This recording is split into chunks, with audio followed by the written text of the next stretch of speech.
Nakaraan mga sangkay napag-usapan po natin ang patungkol po sa mga kanta na tumutukoy po sa katapusan ng ating mundo or end of the world.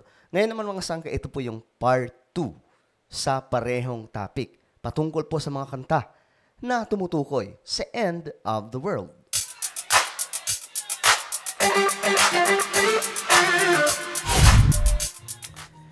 Good day everyone! Magandang oras po sa lahat ng ating mga kababayan, sa lahat po ng mga solid sangkay, lahat po ng mga taga-subaybay dito sa Sangkay Janjan TV.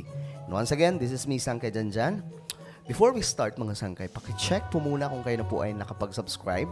Kung hindi pa po, may makikita po kayong subscribe button.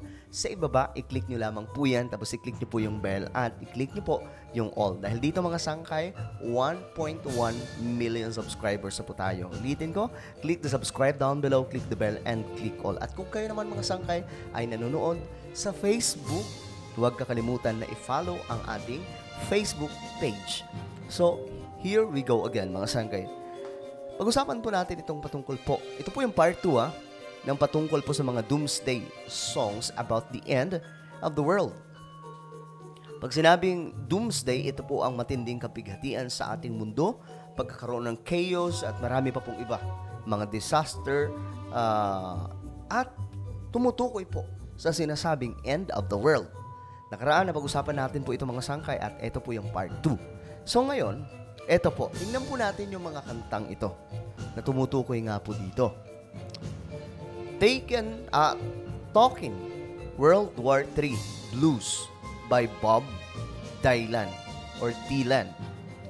This doomy song makes sense taking into account it was released in 1963, right after the Cuban Missile Crisis.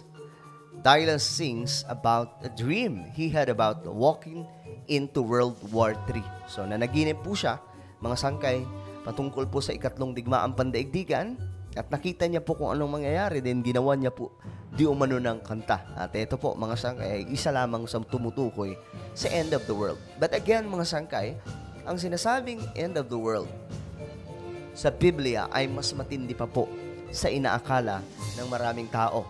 But right now mga sangkay, ang mga scientists, nakikita po talaga nila na may depekto na po sa ating planeta. At posible di umano na magkaroon po ng malaking destruction itong planet Earth.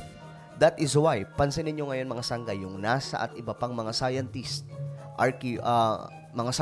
astronomers at marami pa pong iba, mga expert pagdating po sa kalawakan, naghahanap na po sila ng mga planeta na pwedeng lipatan ng tao. Kaya nga lang mga sangkay, ang problema po nila, paano lilipat doon ang tao? Sobrang napakalayo po kung pupuntahan. Ang kinakailangan mong po mga sangkay ay kagaya po ng speed of light. Kaya nga po, may tinatawag na light years. Okay? Na biyahe. Ibig sabihin, isang taon mga sangkay, halimbawa, one light year.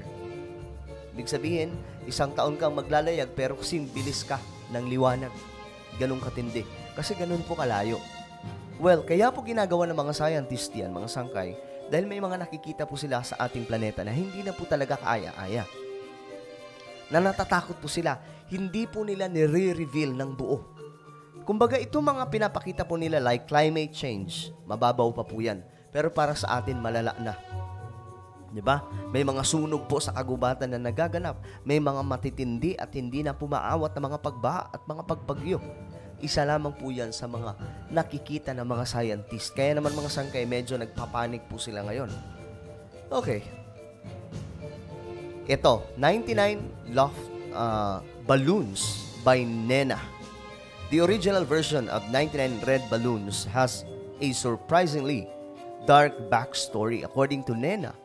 The song imagines someone's helium-filled party favors drifting over the Berlin Wall, getting mistaken for enemy aircraft, and kickstarting World War III.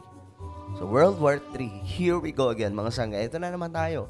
World War III, maraming nagsasabi na kapag nangyari ang World War III, ito na po ang magiging big doomsday ng ating planeta.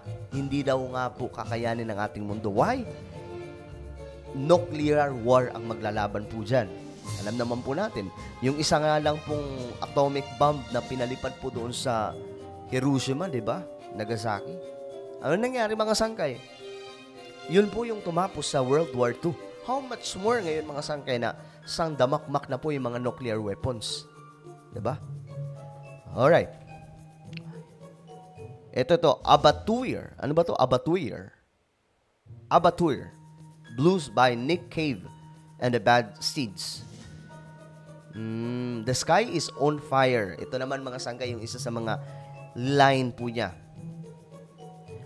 The sky is on fire, the dead are heaped across the land. Ano kaya ibig sabihin na ito? Ito ba yung tumutukoy sa rapture? Kasi impyerno ba? Kasi the sky is on fire. Or posible, mga sangkay, tumutukoy po sa sinasabing pagtama ng kung anumang bagay galing po sa kalawakan sa ating planeta. Okay. Next one. Judgment Day. Oy, ito po, matindi to. Judgment Day by Method Man. Method Man raps about the collapse of civilization and Armageddon. Judgment Day. I don't know mga sangkay, kayo na lang maghanap kung anong tumutukoy sa Judgment Day na ito. But, kung papansinin po dito, itong kanta daw po na ito ay tumutukoy sa collapse ng civilization at Armageddon. Ang Armageddon ay patungkol po sa digmaan na malala sa ating mundo. Armageddon. Sa Bible, mga sangkay, ang Judgment Day, ito po talaga ang ending ng ating mundo.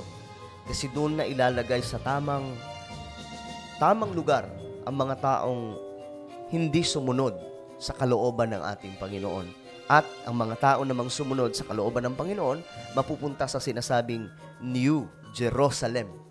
Okay? Alright. Next one. Apocalypse, please, by Muse. So, tingnan nga po natin yung information. Come on. It's time for something biblical. And this is the end. This is the end of the world.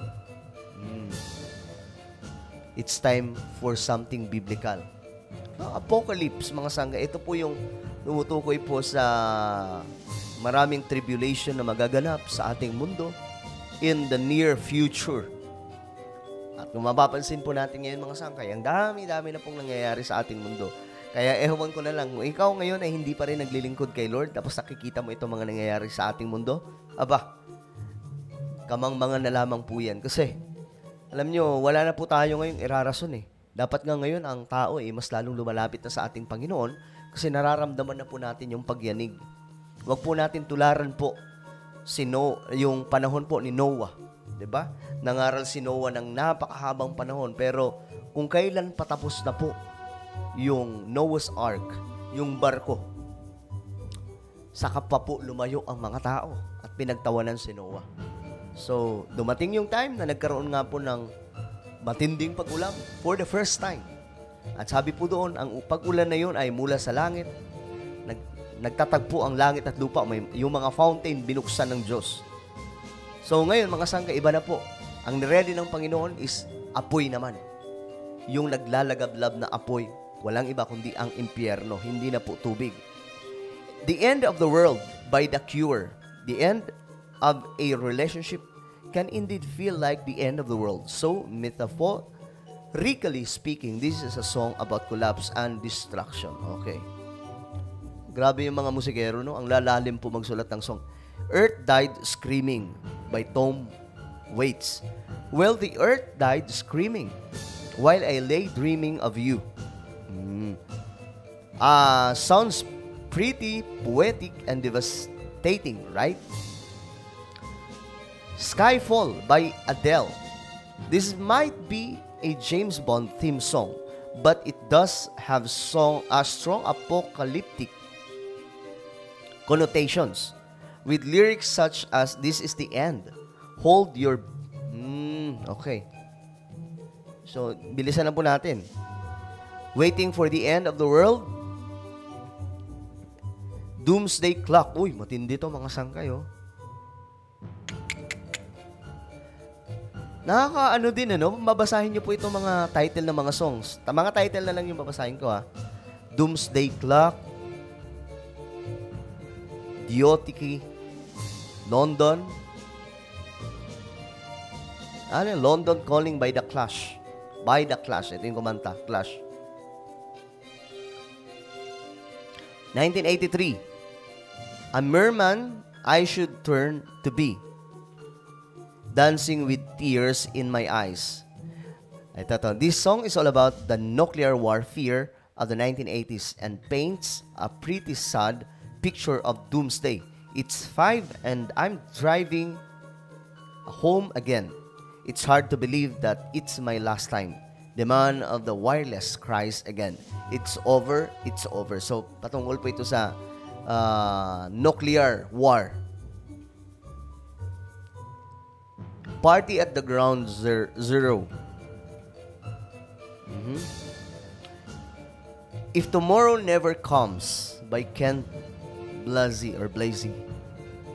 Well, the very, very important is, kung dumating man po ang sinasabing end of the world or doomsday, ready po tayong lahat. Hindi po ready sa pamamagitan po ng mga bagay sa mundong to.